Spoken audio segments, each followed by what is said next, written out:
that Don Lemon probably having such a hard time not being misogynistic at this interview. Per week. Back to his old ways. And that was 24 hours, exclusive to them for 24 hours. Right. And then it went everywhere. My show is always going to go on every streaming platform. But they were... We're going to have more clips from Lemon's interview with Musk in a moment. In a statement earlier today, Lemon writes in part, quote, "There were no restrictions on the interview that he willingly agreed to. We had a good conversation. Clearly, he felt differently. His commitment to a global town square where all questions can be asked and all ideas can be shared seems not to include questions of him from people like me." Now, CNN reached out to... I love the part where he says, from people like me. Like, dude, come on, dude. Yeah, it's because you're black. Like, get the fuck out of here, dude. Yeah. Elon Musk hates former CNN anchors. Like, Jesus Christ. Now, this decision coming as Musk had, of course, publicly courted Lemon and has repeatedly made a commitment to free speech. Maybe he means he's like, maybe he's talking about being a liberal. I don't know. But Elon Musk gives interviews to liberals all the time. For there to be an inclusive arena for free speech where all, yeah. Like, I can't think of any way in which Don Lemon is somehow has become kind of the like the little guy.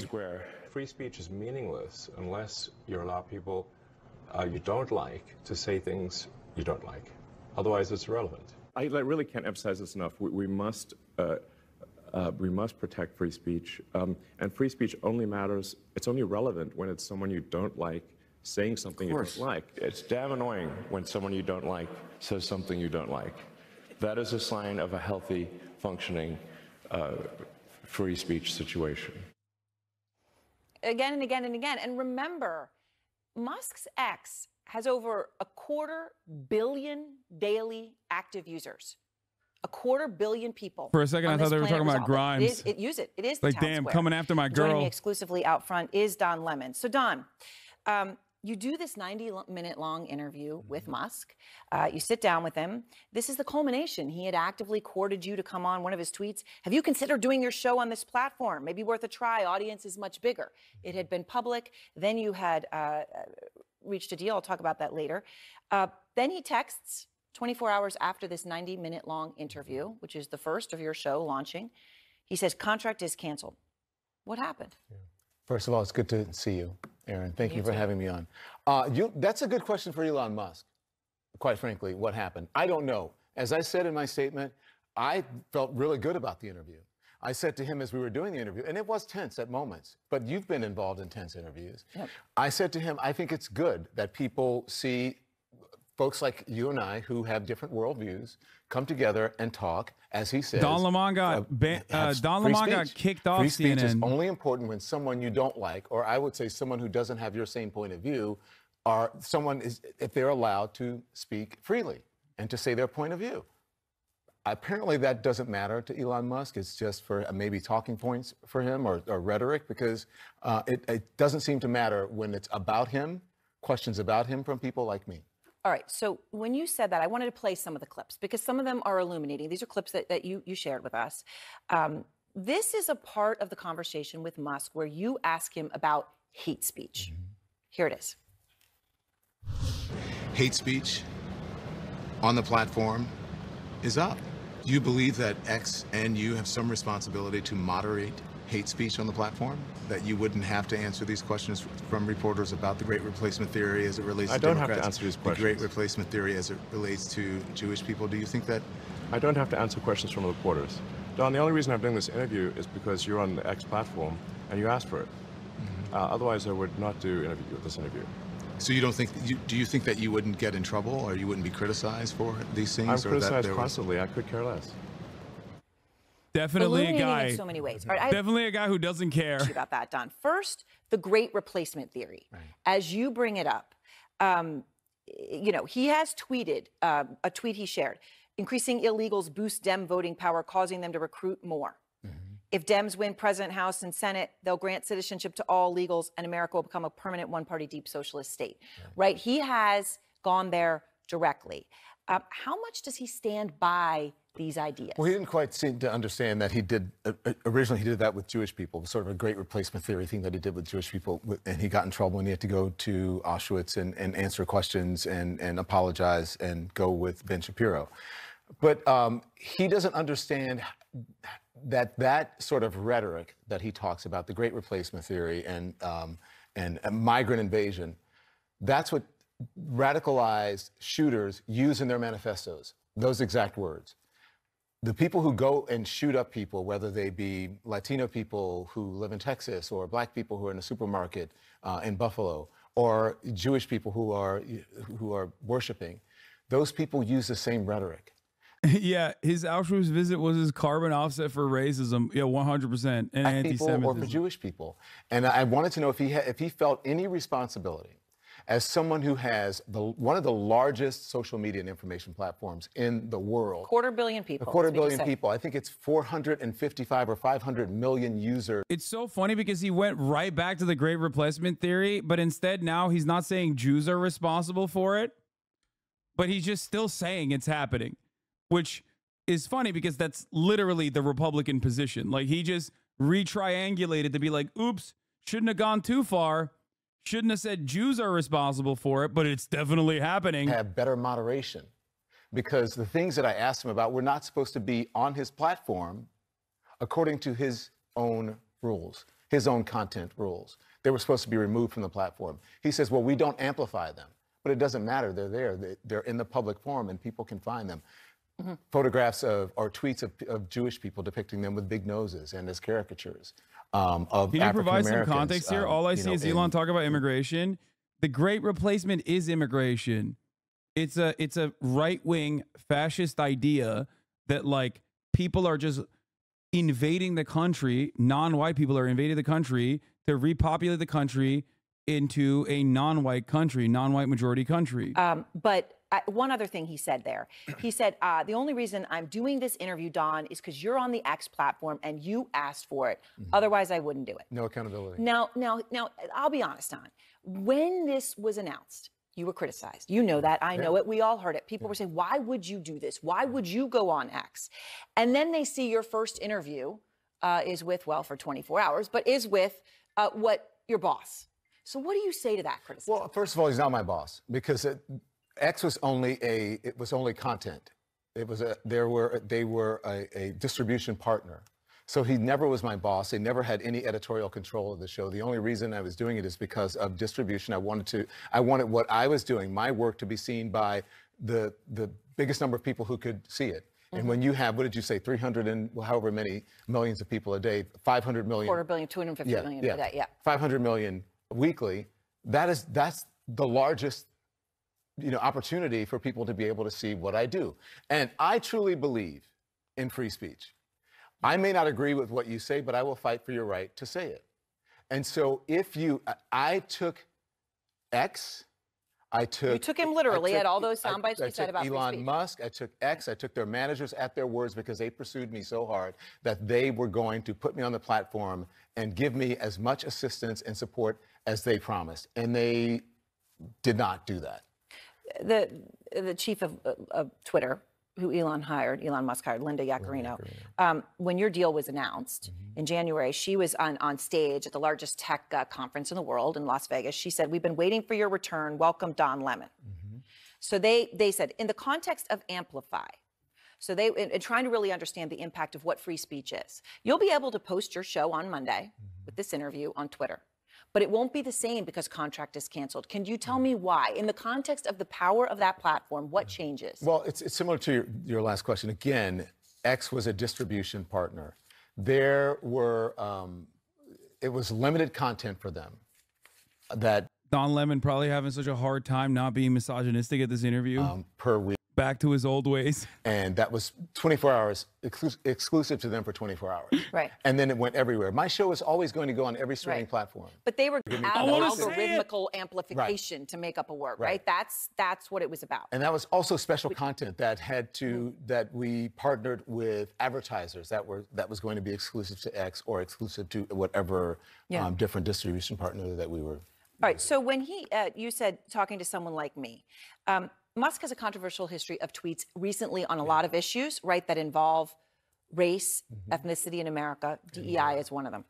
So he responds to a post on X. The post was speculating that the IQ of black airline pilots is lower than Air Force graduates. Oh. So Musk responds, quote, "It will take an airplane crashing and killing hundreds of people for them." Dude, he's been going so nutty. I think it's kind of crazy how normalized Elon Musk, like, open white supremacist takes are. Which he has criticized in many tweets.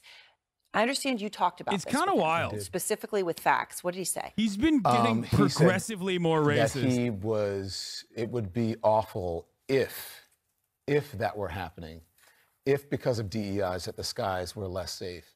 He said the same thing about students in medical school. And I told him, as I pointed out to him, there was no evidence about that when it comes to the airlines. There was no evidence that that was happening when it came to Well, you said schools. that you were saying what percent of pilots are black. Right, but it was also, just to give it context, we were talking about the Alaskan Airlines flight, right, where the door blew off and a woman pilot landed it.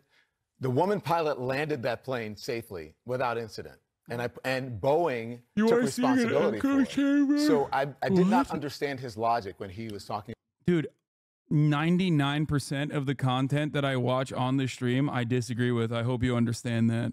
It was because of a faulty door. So I think what Elon Musk is doing is getting information from right-wing bloggers or extremists. And was that clear to you from what he said? Yes, because when you go and look at the things that he points to, it is often, quite often, from extremist groups and extremist groups who are putting out information that is just false. All right, let me play another clip. This is a clip where you actually talked about. And by the way, Aaron, 5% of airline pilots in this country are African American. 5%. So it's completely bogus what he's saying, and he has a responsibility as the owner of the biggest social media. Yeah, I mean, if you want to make an argument, it's a bad one, I guess, because technically it's a correlation, not causation, but air travel is literally safer this year than it was last year and the year prior, and next year will be the safest, right?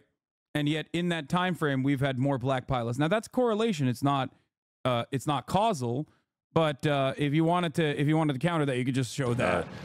The Academy prescription on the X platform was because I thought maybe this is something that could help other people. That's why I mentioned it. Obviously, I'm not a doctor, but I would say if someone has depression issues, they should consider talking to their doctor about ketamine instead of SSRIs. Very civil conversation, but that is where it got very personal. Well, it got personal, but I didn't put that out there. He has spoken very freely about his use of, those are prescription drugs, but about his use of ketamine. I would not have brought it up if it was... on X, he posted it. He posted it. Yeah. And so I would not have brought it up because that's someone's personal information. So I asked him about it. Also, it's no secret. His drug use, or alleged drug use, I should say, has been extensively written about it by very credible news organizations like the Wall Street Journal. And I asked him that, and he said, listen, I have not read the Wall Street Journal. I don't read the Wall Street Journal. If I don't have time to read about everything that people write about me, I would never get anything done. But also, we remember on Joe Rogan, he took a puff of marijuana, right? And he said it was just a joke, and I only took one puff. Elon Musk is responsible for satellites, for Starlink. He's responsible for Tesla.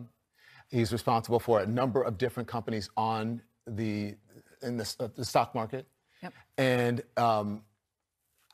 I think that it is important for people to understand his mindset, whether he's using drugs legally or not, and even if the ones he's using, that's one of the supposed to be most powerful people on the planet.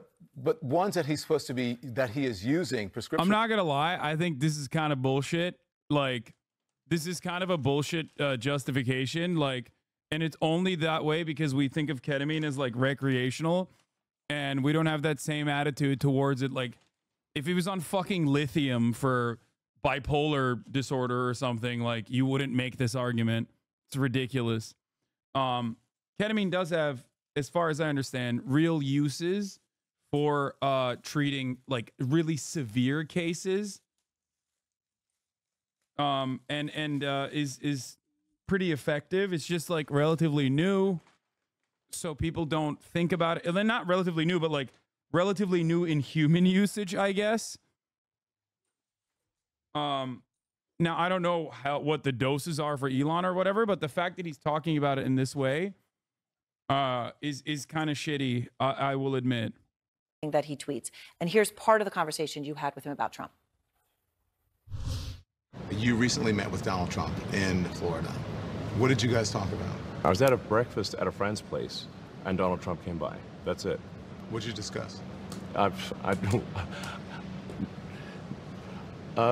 Let's just say he did most of the talking. Did he ask you for money? He didn't. Are you going to loan him money to help pay his legal bills? I'm not paying his legal bills in any way, shape, or form. Did he ask you for a donation? No. Are you leaning towards anyone? No. You're not leaning towards anyone because you've been. Well, I'm leaning away from Biden. You're leaning. The trademark laugh there, which, by the way, in the context of the contract is canceled 24 hours after that interview, it just shows there was a lot of back and forth and give and take. What did you take away from his comments on politics? Well, he says he's not going to endorse anyone now, but he may do it later. He says he's not going to give money to anyone now, but he may do it later. You never know with him. He may, be endorsing someone now on the platform. But, what's interesting to me in all of that and all these questions that, about what people are asking me, what I asked Elon, what happened, what did I do? Yep. During the course of that interview, I never raised my voice. I told him, I think this is important for people to hear, especially considering how the type of discourse that we're having in the country right now. And he supposedly says this is a public square for all. Maybe we're learning that a public square should not be privately owned by someone who doesn't think that there should be any moderation on that platform. So it was interesting because at the end, I could tell that he was upset and he was uncomfortable. It was tense. And I said, listen, I'm not trying to make you uncomfortable. As a matter of fact, I would go and have a beer and hash these things out. You and I do not disagree. You and I do not agree on much. Yeah. But I will fight for your right to be able to say what you want to say. That's what freedom of speech means to me. A billionaire who owns Twitter, by the way. It means freedom of speech does not mean, I guess, the same thing to him as it does to me. Contract is canceled. Don, thank you very much. I appreciate it. I appreciate everyone being able to hear part of these clips. Listen, and Don's sir, full interview with Elon Musk comes out on Monday. We disagree you can watch on the Don a lot. Lemon Show on YouTube. Like methods of killing poor people. That you get your okay, podcasts. like the mechanisms. The whole thing. Thank you, Aaron. Good to see you. And next, U.S. intelligence with a new warning that Putin may resort to nuclear weapons because of his inability to win in Ukraine. Listen, sir, you and I disagree on how to kill poor people more efficiently. Okay? But that doesn't mean I won't fight. I won't stop consistently advocating for your freedom to be able to talk about how you want to kill people, poor people specifically. Yeah, he was in the White House for the 8 previous years. I felt like he had the experience, but definitively right now, I couldn't tell you that if they open the polls tomorrow, I'm voting for Joe Biden. So what changed? Life. The inflation and the things that we're going through right now. I want the right person so that I'm not paying $8 for eggs, $15 for gas. Even though things may be improving economically, you feel there's a disconnect? Yeah, there is a disconnect. The way these last 3 or 4 years have been, this is the worst it's ever been in my life.